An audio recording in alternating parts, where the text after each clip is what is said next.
What are the players' view on non-crowd events focused primarily on player comfort and enjoyment in comparison to regular stadium arena events?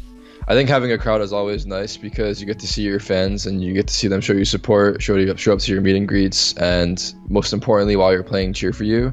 But I think events without a crowd is also nice to have because it gives the players more time to get to know each other more and get to hang out each other more.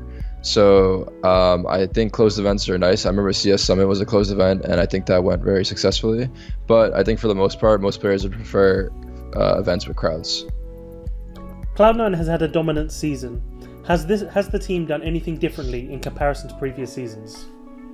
I don't think we've done anything differently necessarily. We did make a couple of roster changes. Obviously, me and Rush came onto the team, and it was a process of us getting accustomed to how they play. And also, me switching over to IGL was a big change. So we had to figure out our play style. We had a really tough time in EPL, and that was when I first joined the team. And now that ECS started a few months later, I feel like we have a better understanding of how we want to play, especially online.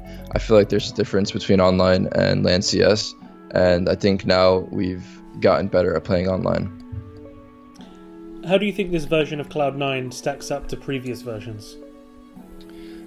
I would say, I mean, obviously there's some bias, but I would say this is probably the strongest roster Cloud9 has had in terms of firepower and skill, and our teamwork is actually getting really well too, so I feel like we're pretty scary right now.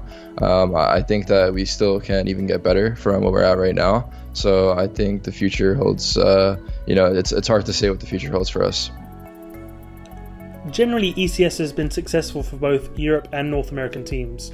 How are Cloud9 approaching the finals in the hopes to take their first ECS title? We have a really tough group.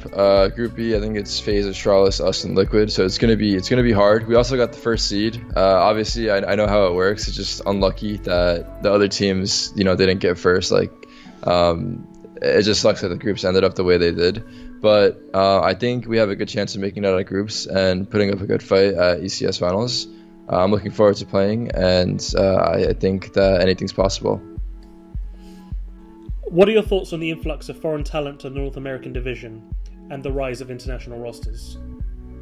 Well, I feel like the American region has always had a problem with having a lot of talent that can perform internationally.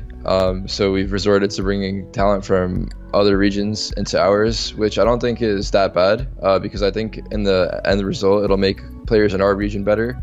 Because I feel like in Europe there's a ton of players that are really good, while I feel like in NA it's not the same. I think there isn't as many players that are as good. So I personally don't mind Europeans coming over because it makes me play better because I get to take stuff from them and I get to play against them more often. So I don't think it's a bad thing. Which player on the team do we have to watch out for the most at the all-inclusive bar in Cancun? The all-inclusive bar, which player do you have to watch out for the most? Probably Tim. He's a heavy drinker. He's been drinking a lot lately at our events. We won at DreamHack Denver, and he went completely wild. So I think at Cancun, after we win, he's gonna be explosive. And similarly, which player will be the first into the foam party by the pool of the Season 4 finals?